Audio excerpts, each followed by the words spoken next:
धन्यवाद।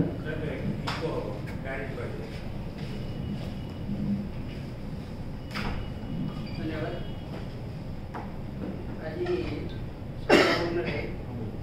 आयोजित पंचायत मोर पूर्वतन मंत्री महोदय प्रताप महोदय मोर प्रिय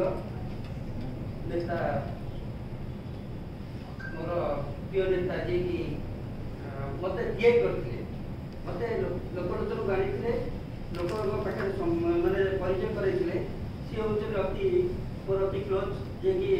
मोर प्रिय विधायक मो बारिर विधायक ईश्वर रंजन मल्लिक महोदय उपस्थित हमार पूर्वतन मंत्री प्रताप देव महोदय एवं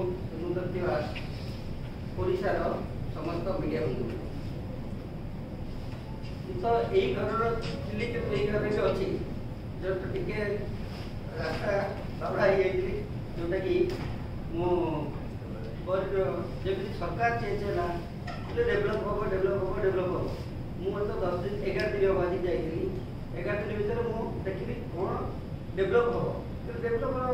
जमी किसी अनुभव कल जो कॉरिडोर डेभलप करे मुझे विजु जनता दल छाड़ी जो जाइए बीजेपी जॉइन करी से दिन भी मुझे स्टेटमेंट देती कॉरिडोर डेभलप करने